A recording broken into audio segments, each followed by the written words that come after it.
O tema do presente trabalho é construção sustentável, e nosso grupo é constituído por Alan Rafael, Caroline Vitória, Isabela Dizigante, Igor Garcia, Luana Shimabukuro, que sou eu, e o Rodrigo Baraldi. Para iniciar nossa apresentação, eu gostaria de fazer uma pergunta. Qual é o material mais utilizado pelo homem? Acertou quem disse o cimento. Ele só perde para a água como recurso mais consumido do planeta. O cimento tem estado presente nas construções há algum tempo.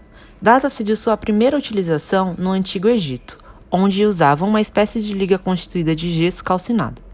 Apesar de sua origem ser antiga, o cimento vem sendo utilizado amplamente até os dias atuais. Porém, apesar da sua utilização, há alguns efeitos em sua produção que precisam ser discutidos. Um deles é sobre a grande produção de dióxido de carbono, tratando-se aproximadamente de cerca de 3% das emissões mundiais de gases de efeito estufa e 5% de emissões de CO2. Cerca de 90% das emissões de CO2 provenientes da fabricação de cimento são da produção de clinker, principal componente do cimento, que pode ser definido como queima de matéria-prima, como calcário e argila, moída através de um forno rotativo a temperaturas que podem alcançar até 1450 graus. A emissão de CO2 é 50% de resultado da reação química, de calcinação ou descarbonatação da conversão de calcário para óxido de cálcio, liberando assim o gás. Além disso, a queima de combustíveis não renováveis, como carvão e petróleo nos fornos, contribui negativamente também. Outro problema encontrado na produção de cimento está relacionado a outros poluentes atmosféricos, dos quais podemos destacar dioxinas e metais tóxicos, como mercúrio, cádmio, arsênio, antimônio e cromo, produtos de combustão incompleta e halogenados. Mesmo esses metais pesados estejam em pequenas quantidades, devido à sua volatilidade e comportamento físico-químico, pode ser emitidos na forma de particulado ou vapor pelas chaminés das fábricas. Apresentando a problemática anterior, pode-se levar em consideração que a produção de cimento é um gerador e potencial poluidor, gerando enormes impactos ambientais e aumentando significativamente para a potencialização do efeito estufa. Outro material extremamente utilizado na construção civil é a areia. A areia é um material, que é um conjunto de partículas de rocha desagregadas, sendo de origem mineral, finamente dividida em grânulos, e ela é basicamente composta por dióxido de silício. Ela forma-se na superfície da Terra pela fragmentação das rochas, a partir do processo de erosão, ou também por uma ação do vento ou pela ação da água. Como dito anteriormente, ela é muito utilizada na construção civil, principalmente em aterros, execução de argamassas, concretos e também na fabricação de vidros.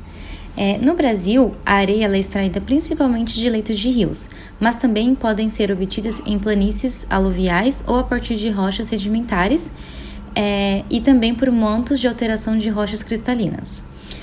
Na construção civil, não são utilizadas areias provenientes de praias ou de dunas litorâneas, pois as areias desses lugares não apresentam as propriedades necessárias e além de possuírem uma grande quantidade de sais que impossibilitam o seu uso.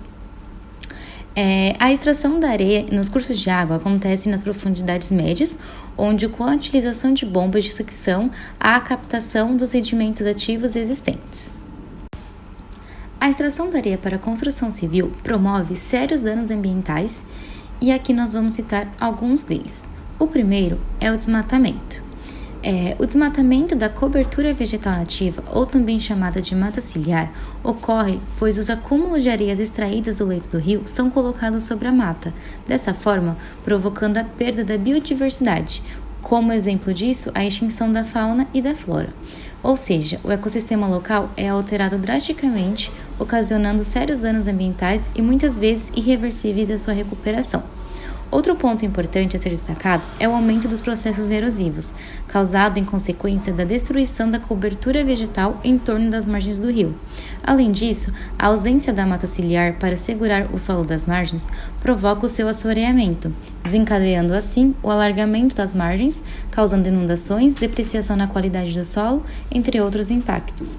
Aqui está uma imagem de como acontece o processo de erosão e o de assoreamento. Além do mais, as máquinas utilizadas nos diferentes tipos de operações para a extração da areia liberam lubrificantes e graxas, o que ocasiona um aumento da turbidez, contaminação e alteração nos cursos originais da água. Outro material utilizado em construções é a brita, que é um bem mineral resultante da quebra mecânica de diferentes tipos de rochas em diâmetros variados e de processos de beneficiamento. Ela é usada na construção civil, principalmente na fabricação de concreto como forma de agregado. Então, quanto à produção da brita, a gente pode dizer que os efeitos ambientais dessa produção estão associados a várias fases de exploração. Quando pensamos na abertura da cava, por exemplo, a gente pensa na retirada da vegetação, escavações, movimentação de terra e modificação de paisagem local. Além disso, também tem o uso dos explosivos para o desmonte de rochas, o que acarreta em fumos, gases, poeira, ruído, entre outros. Aqui a gente tem uma imagem que mostra a remoção dos topos da montanha pela mineração, na região de Appalachia, nos Estados Unidos. No Brasil, a taxa de desmatamento ilegal em áreas de mineração aumentou mais de 90% na Amazônia entre 2017 e 2020. O avanço da mineração clandestina, além de desmatar áreas de florestas que não são recuperadas, contamina os rios próximos, afeta a vida aquática e causa riscos à saúde das comunidades ribeirinhas e populações indígenas.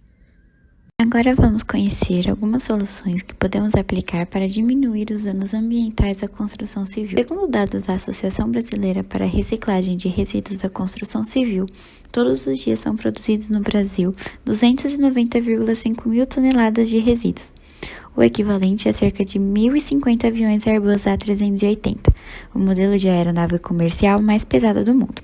Considerado um dos setores econômicos mais importantes do país, a indústria de construção civil promove relevante contribuição de 8% ao produto interno bruto.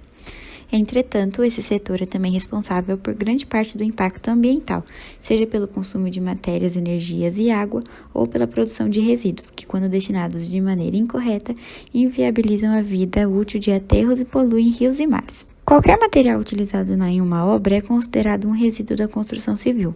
Como uma forma de estabelecer a maneira adequada para que cada um deles seja reciclado, a Resolução número 307 de 2002 do Conselho Nacional do Meio Ambiente dispõe diretrizes, critérios e procedimentos sobre a gestão e destinação dos resíduos. Com o objetivo de minimizar os impactos ambientais, foram estabelecidos a classificação dentre os resíduos gerados em 4 categorias, sendo elas os resíduos de classe A, que são gerados em maior quantidade pelos empreendimentos e construções, representando de 50% a 70% de toda a massa de resíduos na construção civil, como, por exemplo, tijolo, telhas, areias e alvenarias. Já os resíduos de classe B são aqueles passíveis de reciclagem que podem servir para outros fins, como, por exemplo, a madeira, o metal, o gesso, o papel e o plástico, representando de 10% a 20% dos resíduos gerados em uma obra. Como exemplo, temos a madeira, que consegue ser processada e transformada em energia e biomassa. Os resíduos da categoria classe C são os não passíveis de reciclagem, seja porque não existe a tecnologia ou porque a condição do resíduo faz com que o processo de segregação e triagem não justifiquem o valor agregado. Na classe D se encaixam os resíduos perigosos, como óleos, tintas e solventes. Esses materiais exigem cuidados especiais, como o uso de equipamentos específicos. O processo de reciclagem desses resíduos acontece nas usinas de reciclagem de resíduos da construção civil. De acordo com a Abrecon, existem 2 modelos, as usinas fixas e as móveis. O funcionamento consiste em receber o resíduo, fazer a inscrição e avaliação da qualidade do material, que passa por processos de trituração, granulagem, separação e dando uma destinação adequada aos novos materiais. Os resíduos são classificados assim como areia, brita, pedriscos ou bica e poderão ser comercializados como matéria-prima secundária dentro do próprio setor de construção. Com relação às vantagens e desvantagens da reciclagem de entulho, podemos citar principalmente o reaproveitamento interno e a redução de custos, que quando determinados entulhos são reciclados, eles podem se transformar em materiais muito semelhantes aos originais. Logo, a mesma empresa pode reaproveitar aqueles recursos sem a necessidade de novas compras, o que representa tanto a economia quanto uma ajuda ambiental. A proteção ambiental se dá quando os resíduos deixam de ser deixados em qualquer lugar, como terrenos baldios ou lixões, onde poderiam causar assoreamento em centros urbanos, que são grandes responsáveis pelos entupimentos de bueiros e valas. A certificação de sustentabilidade atualmente é uma série de selos que são fornecidas às empresas com os melhores procedimentos verdes. Isso significa que as empresas podem ser recompensadas pelas suas boas ações em relação ao meio ambiente. Com relação às desvantagens, podemos citar a instabilidade do mercado, pois, como não apresentamos a reciclagem dos materiais em grandes escalas, eles podem apresentar escassez no mercado nacional e internacional. E, por fim, outra desvantagem apresentada está na limitação da utilização desses materiais, que, por medida de segurança, não podem ser utilizados nas partes estruturais dos empreendimentos. Agora a gente vai falar sobre a outra estratégia de diminuição da poluição nas construções. Essa estratégia que vamos abordar a seguir é chamada de ecoarquitetura, que na prática é o planejamento sustentável das construções. Essa prática ela vem sendo discutida há muito tempo, em diversas conferências. A primeira dela, por exemplo, na Conferência das Nações Unidas sobre o Meio Ambiente e Desenvolvimento, que aconteceu no Rio de Janeiro. Essa estratégia ela surge como um contraponto à enorme crescente populacional, que vem aí a partir da segunda metade do século XX. Esse estudo ele não trata apenas de planejar as construções em si na parte prática, mas também trata especificamente de estudar os ambientes em volta, a sociedade. Mas agora a gente vai tratar mais da parte prática do conceito. O principal objetivo da ecoarquitetura, ou da arquitetura sustentável, também como ela é chamada, é produzir uma edificação que se adapte ao clima, à iluminação, ventilação e topografia, tirando proveito das condições naturais do ambiente, reduzindo aí também até o consumo de energia. A preocupação ambiental e a pesquisa de novas técnicas construtivas e reciclagem dos materiais visando consumir menos materiais e reduzir os custos vem sendo grandes metas da arquitetura ecológica. Alguns exemplos dessa prática a gente pode mencionar, como a gente falou anteriormente, a reciclagem do entulho para a produção do concreto. Ainda temos algumas outras práticas que podem produzir a diminuição e o gasto, e também a poluição dessas construções, promovendo a diminuição do consumo de energia, escolha de locais mais apropriados para poder fazer as construções, não precisando gastar muito dinheiro e muitos materiais para a fundação, diminuindo assim, então o gasto de materiais, além também do planejamento logístico, um arquiteto, um engenheiro que tenha um bom planejamento logístico de materiais pode gastar menos combustível fóssil com transporte, além de poder também ser importante para que você compre e use apenas aquilo que você vai usar. Chegou o momento de compilarmos as ideias trabalhadas até então neste nosso trabalho. Quando falamos em construção sustentável, alguns fatores vêm com maior frequência ao imaginário das pessoas. Gostaria de, a princípio, ressaltar 3 deles aqui. O primeiro deles, o paisagismo e arborização, que traz qualidade de ar e conforto térmico. Um segundo, redução no consumo de energia, e aí temos algumas tecnologias que são muito eficientes para isso, como por exemplo painéis fotovoltaicos e aquecedores solares, também boas práticas de projeto que valorizam a iluminação natural, e um terceiro, que seria a redução do consumo de água, O mais comum é que a gente associe a redução do consumo de água a reaproveitamento de água da chuva. Mas a gente não pode deixar de discutir um quarto fator que foi o nosso foco ao longo de todo esse trabalho, que é a matéria-prima. a construção civil ela consome muita matéria-prima e a maior parte delas, durante a sua etapa de produção ou de extração, gera grandes impactos na natureza. Então é muito importante que a gente discuta sobre reciclagem de entulho e que a gente tenha boas práticas, tanto de projeto quanto de gestão de obras, que levem a reduções de desperdícios. Mas é claro que existem algumas limitações e desafios que precisamos superar. Então a gente precisa pensar que, por exemplo, alguns elementos estruturais, como pilares de prédios, eles normalmente não são feitos com material reciclado, né? Esse tipo de peça construtiva, que o desempenho do concreto é muito importante para poder garantir a segurança das pessoas, normalmente são confeccionadas com o cimento Portland tradicional, a areia de rio, o granito britado, que são os materiais convencionais e que têm o impacto maior na natureza. Mas é possível, conforme vimos ao longo desse trabalho, reduzir esses impactos. Dito tudo isso, nos vemos frente a alguns desafios. O primeiro deles é a necessidade de desenvolvimento de novos métodos construtivos ou ampliação no uso de métodos construtivos que já tenham sido desenvolvidos e que auxiliem na redução de desperdícios e aumentem a durabilidade das construções. Um exemplo de método construtivo que reduz desperdícios é o uso de peças pré-moldadas.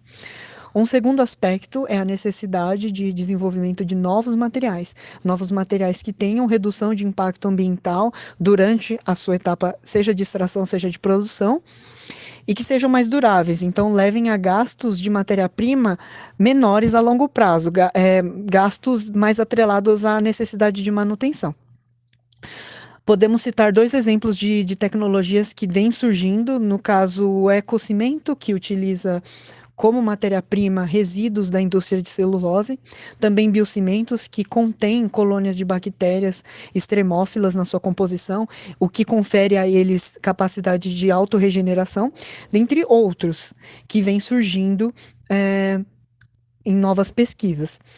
Mas todas essas tecnologias elas enfrentam 2 aspectos bastante importantes, que seria a necessidade de ampla disponibilidade, visto que a construção civil consome em volumes gigantescos, e também a necessidade de viabilidade econômica, pois muitas dessas tecnologias elas são caras e, por conta disso, acabam não atraindo investidores e não conquistam o mercado. Para que, de fato, tenhamos tecnologias de menor impacto ambiental sendo aplicadas nas construções, esse quarto aspecto precisa ser discutido e precisa ser pensado, pois só assim tecnologias que tenham maior impacto ambiental serão substituídas completamente ou em boa parte no futuro. Agradecemos pela sua atenção até aqui, um grande abraço.